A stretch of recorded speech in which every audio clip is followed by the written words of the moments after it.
행복한 안식일입니다. 예. 지난주 지역 찬양 발표회 무사히 잘 마쳤고요. 또 연말에 찬양대 특별 순서가 잘 준비되고 있는 것 같습니다. 전 개인적으로 시험 치는 걸 아주 좋아하지 않는데 시험이 우리에게 주는 묘한 도움되는 게 있어요. 좀 더 실력을 향상시켜 줍니다. 뭔가 열심히 하게 되는 동기부여도 되고요. 그래서 스트레스 받으시면서 연습하시는 거라고 생각하지 않고요. 찬양의 풍성함과 또 아름다운 태도가 우리에게 또 다른 감동을 주는 것 같습니다. 오늘 오케스트라와 또 찬양대 예배 봉사해 주시는 것에 대해서 감사합니다. 오늘 함께 살펴볼 은혜의 말씀은 아모스 7장의 말씀입니다. 함께 교독했지만 제가 봉독하겠습니다. 아모스가 아마샤에게 대답하여 가로되 나는 선지자가 아니며 선지자의 아들도 아니요 나는 목자요 뽕나무를 배양하는 자로서 양떼를 따를 때에 여호와께서 나를 데려다가 내게 이르시기를 가서 내 백성 이스라엘에게 예언하라 하셨나니. 오늘 제목은 무엇에 붙잡혀 사십니까? 라고 이제 정해봤습니다. 무엇에 붙잡혀 사시느냐 혹시 생각해 보셨습니까? 종종 생각하시나요? 나는 무슨 생각하고 사나? 나는 뭐에 붙잡혀 사나? 혹은 나는 누구에게 이끌려 여기에 왔나? 그런저런 생각을 종종 우리가 할 때가 있지 않습니까? 오늘 저는 아모스 또 아마샤라고 하는 두 인물과 또 이들의 삶을 구원으로 인도하시는 하나님의 손길에 대해서 무엇에 붙잡혀 사는가라는 제목으로 함께 은혜를 나누려고 합니다. 세상은 복잡한 것 같아도 생각보다 복잡하지 않아요. 하나님 아니면 세상입니다. 물질 아니면 생명이고요. 또 위가 아니면 아래죠. 아마샤라고 하는 특별한 등장인물이 성경에 나오는데요. 이 첫 번째 인물인 아마샤는 세상에 사로잡혀 살았던 타락한 종교인이었어요. 당연히 세상의 가치로는 물질이 중요하니까 물질에 붙잡혀 살았고요. 그 다음에 자기 자신의 위치 혹은 역량을 이제 극단적으로 자랑하면서 교만하게 됐습니다. 자랑할 게 물질이고 또 그렇게 자랑하며 교만하며 살다 보니 또 그 자리에 올라갔는지 모르겠어요. 아모스 7장 10절에 보면요, 아마샤를 이렇게 기록합니다.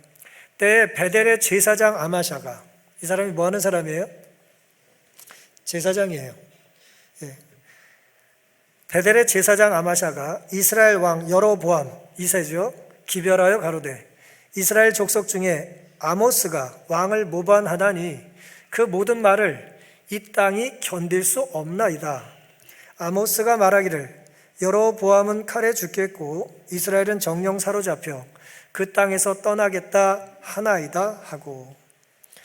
본문의 내용은 이렇습니다. 그 베델에서 이제 영적인 제사장 역할을 하고 있던 이 종교인 아마샤가 당시의 왕이 이제 여로보암 2세였는데요.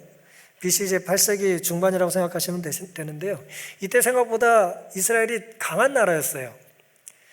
세상이 잘 돌아가고 있었습니다. 정치적으로, 군사적으로 굉장히 풍요롭게 잘 돌아가던 때였는데 그 왕에게 잘 보이기 위해서 아모스를 이제 음해하는 거예요. 참 선지자를 음해하면서 자신의 역량과 위치를 이제 인정받기 위하여 거짓 고소를 하는 그런 내용입니다. 아모스가 왕을 모반한 일이 없어요. 왕에 대해서 바른 말을 한 적은 있지만 그를 모해하고 음해하고 그렇게 한 적은 없습니다. 그러면서 이 모든 말을 이 땅이 견딜 수 없다고 이제 아주 이제 수사를 섞어가면서 이제 얘기를 하는 거죠. 견딜 수가 없대요. 하늘과 땅이 견딜 수 없는 지경이라는 거예요. 아모스 때문에 그렇다는 것입니다. 아모스가 하지도 않은 말을 했다고 거짓말을 해요. 여로보암은 칼에 죽겠고 이스라엘은 정령 사로잡혀 이 땅에서 떠나겠다. 이런 일이 이제 일어나죠. 안타깝게도 이런 일이 일어나지만 아모스가 이런 얘기를 이제 했던 것은 아니에요. 거짓말입니다. 베델의 우상숭배의 앞잡이였습니다. 제사장이 어떻게 우상숭배의 앞잡이로 살 수 있었을까요? 이런 일이 있으면 돼야 안 돼요? 이런 일이 있으면 안 되죠. 근데 역사는 이런 일이 있었나요? 예, 있었습니다. 정치인만 타락한 게 아니에요. 종교인들의 타락한 역사는 끊임없이 있습니다. 정치인이 종교 지도자처럼 행사를 하고 또 종교 지도자가 정치인처럼 행사하는 것, 그게 이제 계시록에서 예언하고 있는 이 두 짐승의 연합 아니에요? 오늘 우리의 삶 속에 내가 있어야 될 자리가 있는데 자꾸 내 역할을 혹은 내 역량을, 내 힘을 크게 만들기 위해서 하나님께서 그어주신 선을 넘어 다니는 것입니다. 그리고 아모스를 모함한 것도 모자라서 그를 이제 협박하는 것입니다. 가짜가 권력을 휘두르는 세상, 답답하죠. 가짜가 큰 영향력을 행사하는 것은 우리를 숨막히게 하는 것입니다. 세상이 암담하죠. 왜 아모스는 이 거짓 제사장 아마시아에게 미움을 받았을까요? 거짓은 참을 좋아해요, 안 좋아해요? 네? 예쁜 여자가 미워요? 네? 어떠세요? 거짓은 참을 좋아할까요? 거짓은 참을 좋아하지 않죠. 예. 나와 다른 사람, 나보다 잘난 사람을 누가 좋아하겠어요? 이 가짜 제사장은, 이 거짓 제사장은, 타락한 제사장은 하나님의 말씀을, 참된 말씀을 전하는 이제 진짜 선지자 아모스를 좋아할 리가 없었죠. 화이서는 이렇게 기록하십니다. 하나님의 사자들의 말은 회개치 않은 사람들의 악한 욕망에 너무나 반대되었기 때문에, 그들의 욕망과 하나님의 말씀이 반대가 되기 때문에 베델에 있는 우상숭배 제사장은 이스라엘 통치자에게 기별을 보내어 이제 거짓말을 했다는 거예요. 아모스 5장 5절입니다. 베델을 찾지 말며 길갈을 들어가지 말며 브엘세바로도 나아가지 말라. 길갈은 정령 사로잡히겠고 베델은 허무하게 될 것임이라 하셨나니 너희는 살기 위하여 선을 구하고 악을 구하지 말지어다. 만군의 하나님 여호와께서 너희의 말과 같이 너희와 함께 하시리라. 아모스가 이제 경고를 하는 거예요. 베델도 길갈도 브엘세바도 찾지 말라는 거예요.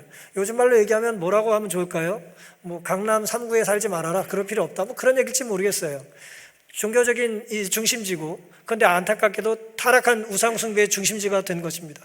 사람들이 물질만 숭배하고 이제 자신들의 쾌락을 탐닉하는 그런 도시에 가려고, 한 자리 차지하려고 애를 쓰지 말라는 거예요.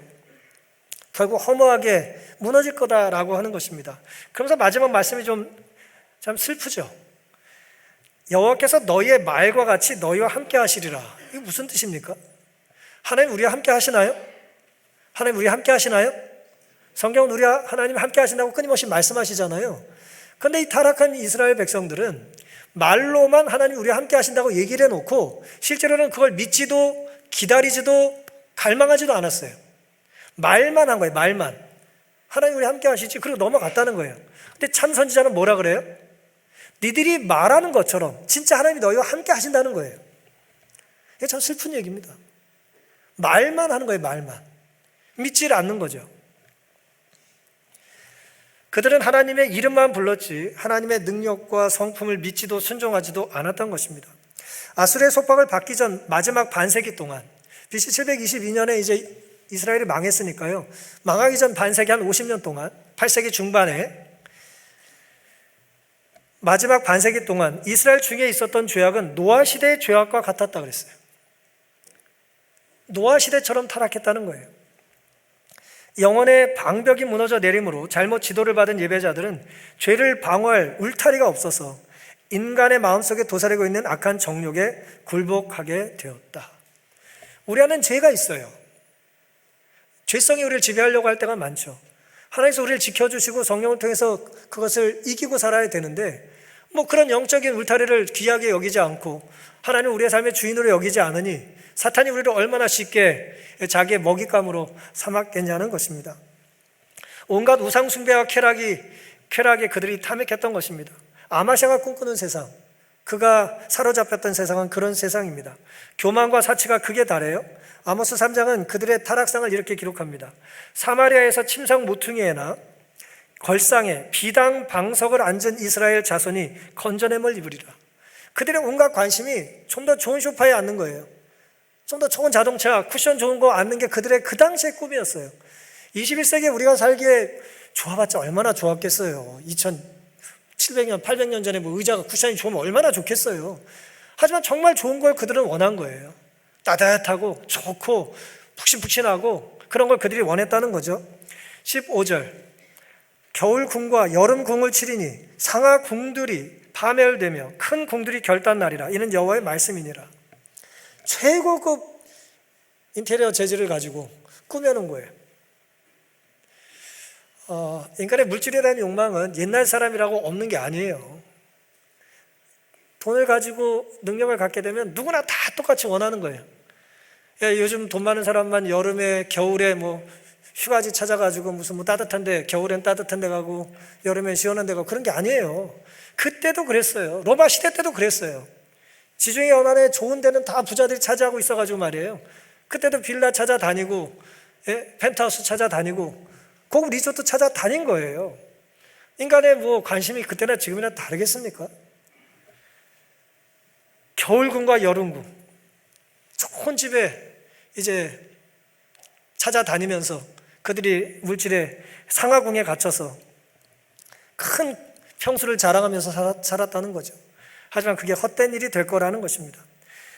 아모스 6장 13절입니다. 험한 것을 기뻐하며 이르기를 우리의 뿔은 우리 힘으로 취하지 아니하였나 하는 자로다. 우리가 이렇게 잘난 게 내가 잘나서 그랬다는 거예요. 교만한 것이죠. 이런 배경에서 베델에 타락한 종교인 아마샤는 아모스를 자기처럼 생각하고 비난하는 거예요. 자기 수준으로 선지자를 정죄하고 있는 것입니다.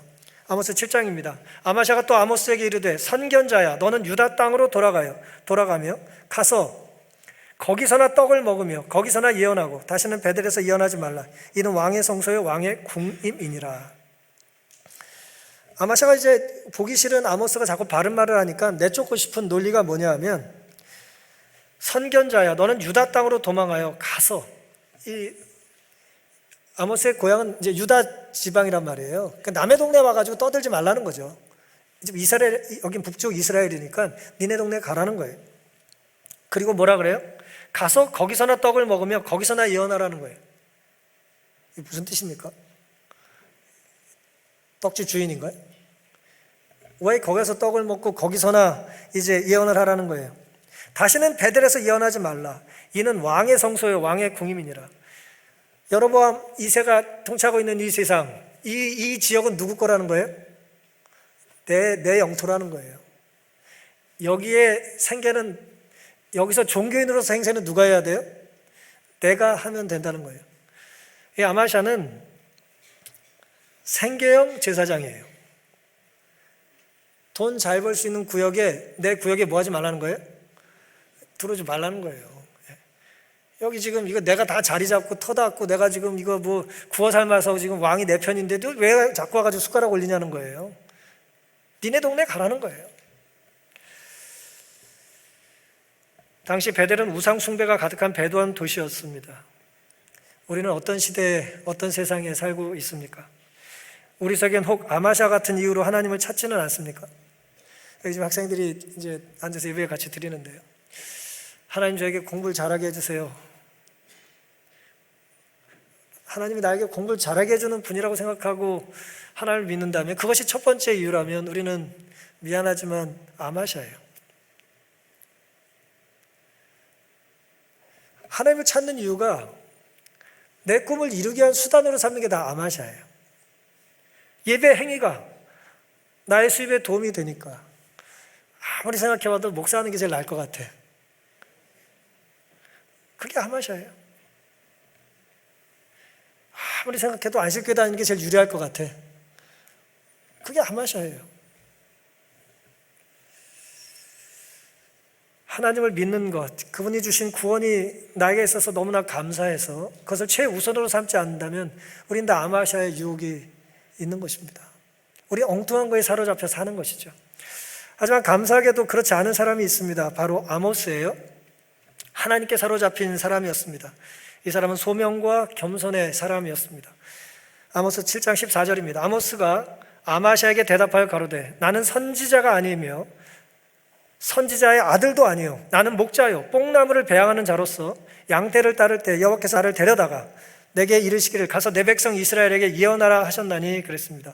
너 선지자라고 선견자라고 이 동네 있지 말고 딴 데 가라고 하니까 나는 원래 선지자가 아니라는 거예요. 난 선지자가 하고 싶어서 된 사람이 아니라는 거예요. 하나님이 나를 불렀기 때문에 나는 이 일을 하고 있다는 것이죠. 나는 본시 예언자가 아니다. 예언자의 무리에 어울린 적도 없는 사람이다. 우리 아버지도 그런 사람이 아니다.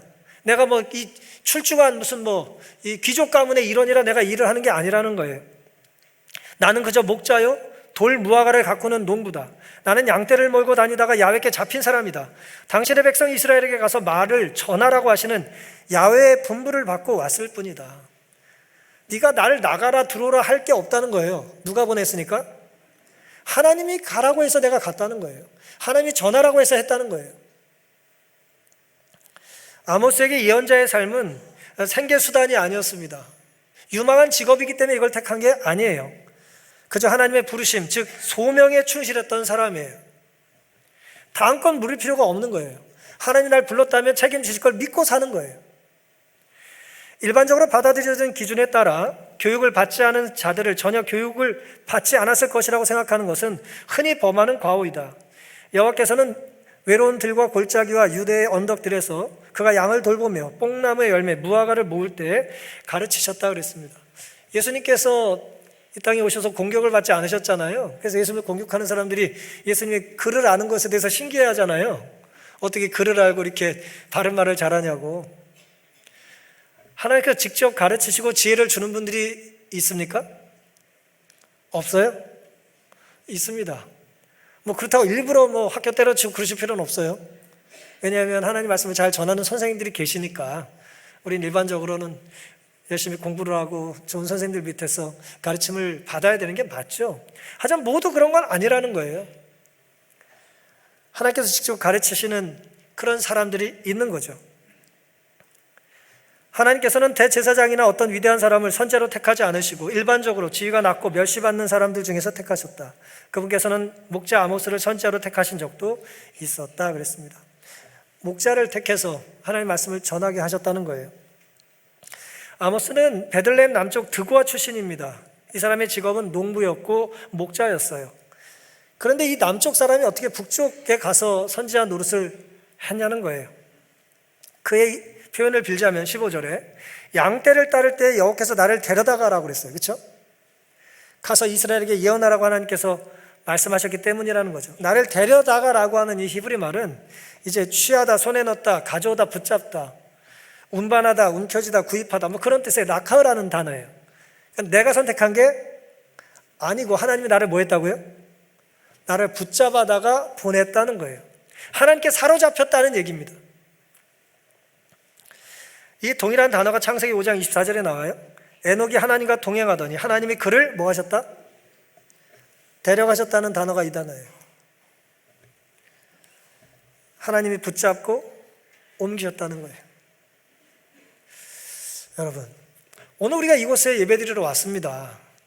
그렇죠? 우리가 자발적으로 온 건 맞죠? 하지만 영의 눈을 뜨고 보면 우리는 하나님이 여기 나를 데려다 놓으셨다고, 그래서 난 거절할 수 없었다는 그런 겸손한 마음을 가지고 살 필요가 있지 않습니까? 내가 한 것 같지만 사실 하나님이 나를 이곳에 보내셨고 나는 그걸 저항하지 않았다, 저항할 수 없었다 라고 이야기하는 것이죠. 그러니 자랑할 게 있어요, 없어요? 자랑할 게 하나도 없지만 당당할 수 있는 겁니다. 자랑하지 않고 교만할 이유는 없지만 부끄러워할 이유가 없는 거예요. 왜요? 누가 보내셨으니까요? 하나님이 보내셨고 누가 부르셨어요? 하나님이 부르셨으니까. 아모스는 그렇게 이제 당당하게 말할 수 있었던 것입니다.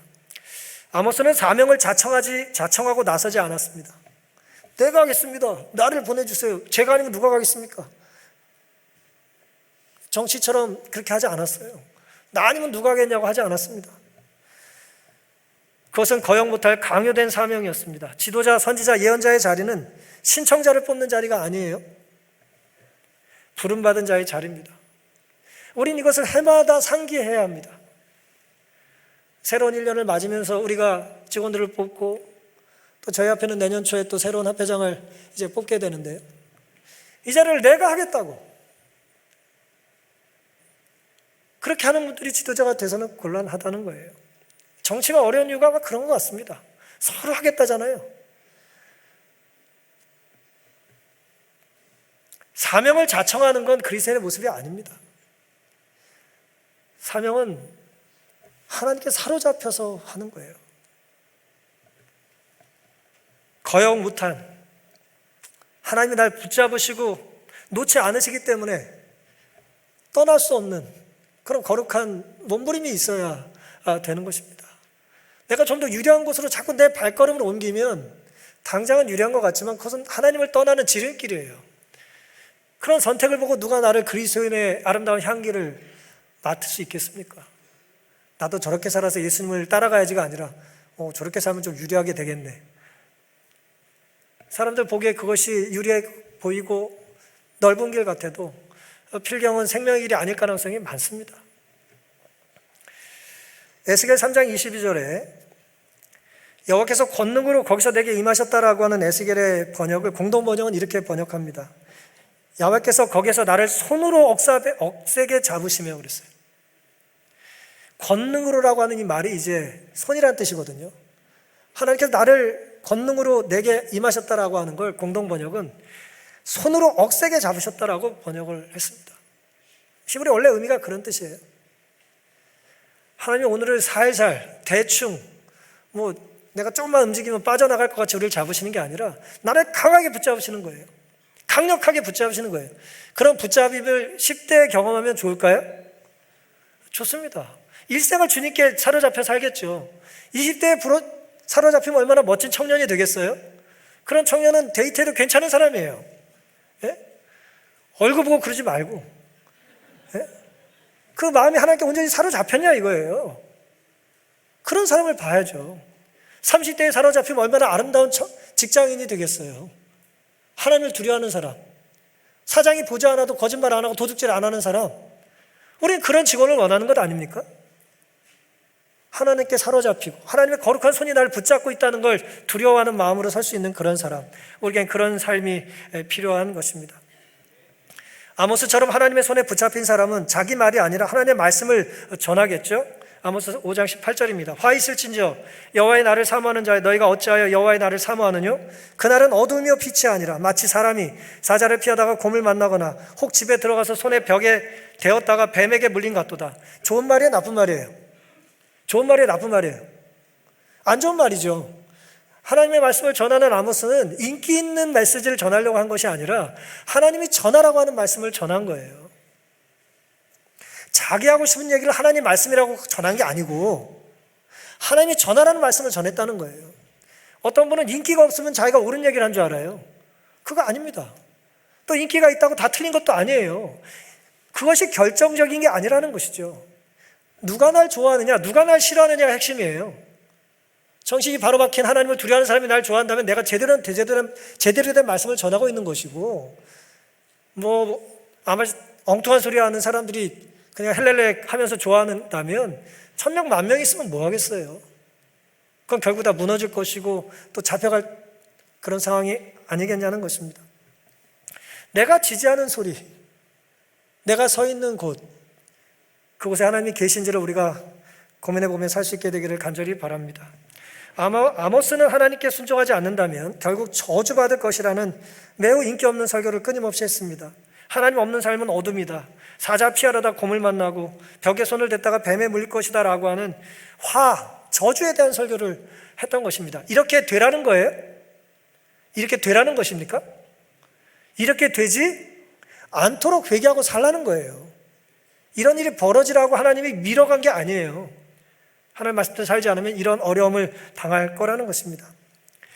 대중들의 인기보다 한 분 하나님의 허락이 중요하다고 하는 이 아모스의 선택이 우리의 선택이 될 수 있기를 간절히 바랍니다. 하나님께서 사용할 수 있는 사람은 무슨 일을 하는 사람이냐가 아니라 어떤 사람이냐가 언제나 중요합니다. 그 사람이 무슨 일을 하냐라고 묻기보다는 그 사람이 어떤 사람이냐, 그런 고민과 또 질문이 우리에게 있게 되기를 간절히 바랍니다. 흥미로운 것은 이제 이 두 선지자가 교차되면서 놀랍게도 하나님께서 이제 등장을 하셔요. 거짓 선지자, 거짓 제사장 아마샤와 참 선지자 아모스를 하나님께서 어떻게 이제 개입하시는지, 하나님은 무엇에 사로잡혀 사시는지 놀랍게도 성경은 하나님은 하나님의 자녀에게 사로잡혀 인내하고 은혜를 베푸시는 분이라고 묘사를 합니다. 아모스 7장 16절입니다. 이제 너는 여호와의 말씀을 들을지니라. 선지자를 통해서 말씀하세요. 제발 들으라고. 내가 이르기를 이스라엘에 대하여 예언하지 말며 이삭의 집을 향해 경계하지 말라 하므로 여호와께서 말씀하시기를 내 아내는 성읍 중에서 창기가 될 것이며 내 자녀들은 칼에 엎드려지며 내 땅은 줄 띄워 나누일 것이며 너는 더러운 땅에서 죽을 것이요 이스라엘은 정령 사로잡혀 그 본토에서 떠나리라 하셨느니라. 하나님은 계속 거절을 당하셨죠. 선지자를 보내시고 해도 거절당해요. 하지만 그들에게 말씀하시는 걸 포기하셨습니까? 포기하지 않으세요. 계속 말씀하세요. 말씀하시고 계속 말씀하셔요. 듣기 싫다고 해도 말씀하시고, 잔소리 듣기 싫다고 말해도 말씀하시고, 맨날 똑같은 말만 하냐고 불평해도 말씀하십니다. 포기할 수 없어서 끊임없이 호소하시는 거죠. 여러분, 내가 옳은 것이 있는데 하기가 싫어요. 나한테 말 안 해주는 사람이 좋은 거예요? 말해주는 사람이 좋은 사람이에요? 내가 잘 되든 안 되든 상관없는 사람이 좋은 거예요? 쿨한 사람인가? 어때요? 말해주길 원해요? 말해주지 않길 원해요? 나는 어찌할 수 없는데 우리 자녀들을 보고만 있다고 생각할 때 내 자녀와 함께 사는 누군가가 좋은 선생님이 되고 좋은 교사가 돼서 좋은 얘기를 자꾸 해주길 원해요? 아니면 들으려면 듣고 말려면 말아. 난 어차피 월급 나온다. 그런 선생님이 그 아이의 교사가 되길 원하세요? 물어 뭐예요? 우리 끊임없이 우리 아이를 포기하지 않는 선생님이 우리 아이의 선생님이 되기를 원하지 않습니까? 아모스가 그런 사람이었고 하나님이 그런 분이었습니다. 만약 하나님이 엄격하고 기계적인 정의의 하나님이었다면 벌써 그분은 이스라엘과의 계약을 끊어버리고 그들을 버리셨을 것이다. 그냥 AI처럼 기계적으로 탈락 그럼 계약이 끝났을 거라는 거예요. 그러나 그분은 당신의 백성에게 깊은 애정을 품으셨고 그들을 다른 어느 민족보다 더 친밀하게 아셨다. 이스라엘은 하나님에 대한 신앙을 저버렸지만 그때마다 하나님은 거듭 덮어주고 용서하시며 이스라엘이 잘못된 길을 뉘우치고 돌아서기를 희망하셨다. 되풀이하여 그분은 이스라엘에게 경고가 될 만한 징조를 보여주시어 이스라엘이 정신 차리고 당신에게 돌아올 수 있게 하셨다. 끊임없이 그들에게 돌아올 수 있는 기회를 주셨다는 거예요.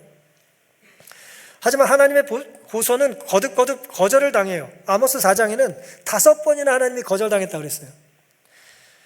6절부터입니다. 또 내가 너희 성읍에서 너희 일을 한가하게 하며 너희 각처에서 양식이 떨어지게 하였으나 너희가 내게로 뭐 하지 않아요? 돌아오지 않았다고 그랬고요. 또 추수하기 6달 전에 내가 너희에게 비를 멈추고 했어도 너희가 내게로 돌아오지 않았다고 그랬고요. 9절 내가 풍재와 깐부기 재앙으로 너희를 쳤으나 너희가 내게로 돌아오지 않았다고 그랬고 10절 내가 너희 중에 연병이 임하게 하기를 애굽에서 한 것처럼 하였으나 너희가 내게로 돌아오지 아니하였고 11절 내가 너희 중에 성읍 무너뜨리기를 하나님 내가 소돔과 고모라를 무너뜨린 같이 하였으나 너희가 내게로 돌아오지 아니하였다고 그랬습니다. 끊임없이 그들을 경고하고 또 책망하고 그들을 뒤흔들어도 돌아오지 않아요. 돌아오지 않았다는 거예요. 선지자가 5번이나 너희들이 돌아오지 않았다고 하나님의 탄식을 그들에게 들리고 있는 것이죠. 그럼 어떻게 해야 합니까? 하나님 포기해요? 어차피 안 돌아와. 이 5번 얘기했는데 안 들어. 말이 5번이지 쉽지 않죠. 예? 5번을 똑같이 반복해서 그들이 말을 듣지 않았는데 그때 하나님께서 놀랍게도 제안하신 게 뭐냐면 12절이에요. 바로 다음 절이죠. 아모스 4장 12절 이스라엘아 너의 하나님 만나기를 뭐하라? 예비하라. 대저 산들을 지으며 바람을 창조하며 하나님을 만날 길을 예비하라고 하면서 하나님은 창조주라고 하는 걸 다시 한번 말씀하세요. 왜 부모는 자녀를 포기하지 못할까? 자식을 뭐 했기 때문이에요? 자식을 뭐 했기 때문이에요? 잘 키워가지고 내 노년에 뭐 좀 잘해보려고 그런 건가요? 요놈 잘 키우면 내 노후가 편할 것 같아요? 내가 낳기 때문에 뭐 하는 거예요? 돌보는 것이고 책임지는 것 아닙니까? 내가 널 만나고 싶다는 거예요. 하나님이 우리에게 제안하신 해법이 뭐냐면 만나자는 거예요. 내가 누군지를 기억하라는 거예요. 내가 너희를 이 땅에 보냈으니 내가 책임질 테니까 나를 좀 만나자는 거예요. 하나님 어떤 분인가? 사랑의 눈이 멀어서 하나님 말씀하신 걸 자꾸 돌이키기도 하는 분이에요. 아모스 7장입니다. 황충이 땅의 풀을 다 먹은지라 내가 가로되 주 여호와여 청컨대 사하소서 야곱이 미약하오니 어떻게 서리이까 하며 여호와께서 이에 대하여 뭐예요? 뜻을 돌이키세요. 선지자가 야곱 이러다가 죽습니다. 이스라엘 이러다 죽습니다. 우리 아이 그러다 죽을 것 같아요 라고 하니까 하나님 뭐 하셨다고요? 뜻을 돌이키셨다는 거예요. 5절 6절 똑같이 나옵니다. 야곱이 미약하오니 뜻을 돌이키십니다. 아모스는 동족의 구원을 위해서 하나님의 정의에 호소한 게 아니에요. 우리가 지금 정의를 부르실 때가 얼마나 많습니까? 정의사의 구현, 그렇죠? 근데 아모스는 지금 하나님 앞에 자기의 동족, 북쪽 이스라엘의 타락한 백성들을 구원해 달라고 하나님의 정의에 호소한 게 아니에요. 뭐에 호소해요? 하나님의 자비에 호소하고 있어요. 하나님 우리를 불쌍히 여겨 주십시오. 너무 약하니까 좀 하나님 한 번 더 기회를 주십시오. 얘가 원래 나쁜 애가 아닙니다. 한 번만 더 밀어주시면 안 되겠습니까? 5번이나 사고치고 5번이나 거짓말했는데 한 번 더 도와달라는 거예요. 한 번 더. 야곱은 미약합니다. 아직 어립니다. 불쌍히 여겨 주셔야 합니다. 안 그러면 소망이 있어요, 없어요? 소망이 없습니다. 결국 하나님은 병들고 타락한 이스라엘에게 회복을 약속하셔요. 이것이 아모스의 결론입니다. 아모스 9장 여호와께서 가라사대 보라 날이 이를지라 이때 밭 가는 자가 곡식 빼는 자의 뒤를 이으며 포도를 밟는 자가 씨 뿌리는 자의 뒤를 이으며 산들은 단 포도주를 흘리며 작은 산들은 녹으리라. 내가 너희를 그 본토에 심으리니 너희가 나의 준 땅에서 다 뽑히지 아니하리라. 이는 너희 하나님 여호와의 말씀이니라. 아직 포로로 잡혀가기도 전인데 뭐 할 거라고요? 다시 돌아와서 이 본토에서 너의 자손들이 살게 될 것이라는 놀라운 약속을 들려주시는 겁니다. 파종과 추수가 끊임없이 일어날 것이고 너무 수확이 많아서 수확을 거두다가도 다시 심어야 될 만큼 너에게 복을 주겠다는 약속이에요. 하나님은 이 세상에서 우리가 살아가면서 때로 뼈가 부러지고 상처에 찢기고 신경이 눌려서 고통을 겪는다는 걸 아실까요? 아셔요. 하나님은 그런 뼈를 붙여줄 것이고 찢긴 상처를 아물어 주실 것이고 아물게 해주실 것이고 눌린 신경을 펴주실 수 있는 그런 분입니다. 여러분의 무너진 가정이 회복되기를 바라고 상한 심령이 치유되고 여러분 각자의 영혼에 새살이 돋게 되기를 바라시고 그렇게 해줄 수 있는 분입니까? 하나님은 그런 분입니다. 그래서 보라 말씀하신 겁니다. 하나님 우리 각자가 있어야 하는 제자리를 찾게 해 주실 것을 믿고 감사하며 의심하지 않고 살게 되시기를 간절히 바랍니다. 필립 얀시가 쓴 놀라운 하나님의 은혜라고 하는 책에 있는 이야기인데요. 자기 친구의 이야기입니다. 얼마 전 15살 난 딸과 전쟁 중인 목사 친구로부터 연락이 왔다. 목회자 자녀들이 말을 안 듣는 경우가 많아요. 15살 난 목사님의 딸이 이제 아버지랑 전쟁하고 있다가 이제 얀 씨에게 이제 통화를 해서 상담을 한 겁니다. 그는 자기 딸이 피임약을 사용하고 있는 것을 알고 있었다. 심지어 며칠씩 집에 들어오지 않을 때도 있었다. 부모가 갖가지 벌을 시도해 봤지만 소용없었다. 딸은 거짓말과 속임수를 일삼으며 역습할 방도를 찾곤 했다. 애들이 엄청 똑똑해요. 애들이 뭐 얼마나 똑똑한지 몰라요. 아무리 야단쳐도 말 듣지도 않고 설득해도 설득당하지도 않아요. 그러면서 이렇게 말을 합니다. 이게 다 엄한 것밖에 모르는 엄마 아빠 잘못이야. 내가 뭐 때문에 이렇게 됐다고요? 아빠 직업이 목사라 그래. 엄마가 잔소리해서 그래라고 이제 모든 탓을 부모에게 돌린 것입니다. 그때 얀 씨의 친구 목사님이 이렇게 말합니다. 거실 두터운 유리창 앞에서 어둠 속을 내다보며 그 애가 들어오기만 기다리고 있던 일이 생각나네. 속에서 분이 치밀러 올랐지.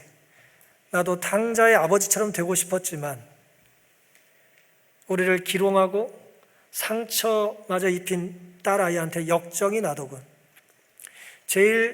물론 제일 큰 상처를 받은 건 자기 자신이었겠지. 하나님의 진노가 표현된 선지자의 말씀이 비로소 이해가 되더군. 하나님께 상처 주기에 능한 백성 앞에서 하나님은 고통 가운데 부르짖으셨던 걸세. 그러니까 우리가 잘하는 게 있어요. 부모 속을 잘 썩이고 하나님 마음을 잘 아프게 해. 아주 창의적으로, 집요하게. 포기도 안 해요. 아주 창의적이에요, 죄를 줄 때는. 얼마나 이렇게 머리가 잘 돌아가는지 말이에요. 그런 얘기를 하는 거예요. 선지자를 읽으면서 자기가 설교하면서 살았는데 하나님 마음이 그랬지 않았을까, 이제 그런 이야기를 한 겁니다. 그러면서 이렇게 이야기를 덧붙였어요. 진짜 빼놓을 수 없는 이야기가 있네. 그날 밤, 아니 그날 밤에 안 들어왔으니까 이튿날 아침 딸애가 집에 오자 그야말로 천하에 아무것도 바랄 게 없었다네. 다만 그 애를 두 팔로 감싸 안고 사랑해주고 네가 잘 되기를 바란다고 말해주고 싶었을 뿐 나는 사랑에 애타는 무력한 아버지였다네. 친구가 이제 이런 얘기를 주고 받은 것입니다. 사랑하는 성도 여러분, 자녀가 귀가하기만을 애타게 기다리고 핍약을 먹고 집에는 안 들어오고 15살 딸아이가 이제 망가져 가는 걸 보는 그 아버지의 마음이, 그래도 그 딸이 뭐 하길 원해요? 귀가하기를 바라면서 밤에 잠을 자지 못하는 것입니다. 그래서 자기의 삶을 이렇게 표현한 거예요. 나는 사랑에 애타는 무력한 아버지였다. 우리의 이 완악함 앞에 아모스가 알려주는 하나님은 이런 하나님이 아닙니까? 시편 121편 4절입니다. 이스라엘을 지키시는 자는 졸지도 아니하고 주무시지도 아니하시리로다. 하나님은 잠이 없으세요. 잠자다 들어오면 큰일 나잖아요. 들어왔는데 아버지가 불 꺼놓고 자고 있으면 들어오고 싶겠어요? 불이 켜 있어야 될 거 아니에요. 하나님 주무실 수가 없어요. 주무시질 않아요. 물론 인간적으로 생각하면 주무셔도 되죠. 우리가 언제 돌아올 줄 아시니까. 근데 하나님은 그것조차도 원하지 않는 거예요. 그 돌아오는 그 긴 시간을 견뎌내기를 원하시는 겁니다. 같이 힘들고 같이 마음 아파하고 같이 고통을 겪고 싶은 것입니다. 하나님의 품성과 사랑을 오해하지 않게 되시기를 간절히 바랍니다. 그러니 아무리 늦었어도 다시 하나님 품으로 돌아갈 수 있는 충분한 근거가 나의 속도와 나의 능력과 나의 잘남이 아니라는 것을 결코 잊지 않게 되시기를 간절히 바랍니다. 너무 늦었으니 못 가겠다 하지 마시기를 바랍니다. 저는 일찍 와서 앞에 앉으신 분을 사랑하고 존경합니다. 고마워요.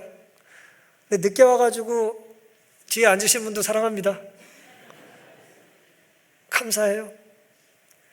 그리고 자리 마련해 주기 위해서 애쓰시는 모든 분도 환영하고 감사합니다. 그러니 너무 늦었으니 못 가겠다, 남을 불편하게 하고 싶지 않으니 내가 교회 안 가겠다, 그런 생각하지 마시기를 바랍니다. 하나님은 여러분을 기다리고 계십니다. 졸지도 주무시지도 않고 여러분 자리 마련하고 기다리고 계신 거예요. 이스라엘에 대한 하나님의 계획을 좌절시키려는 사탄의 노력에도 불구하고 마치 악의 세력이 승리를 얻은 것처럼 보이던 그들의 역사의 가장 어두웠던 시대에도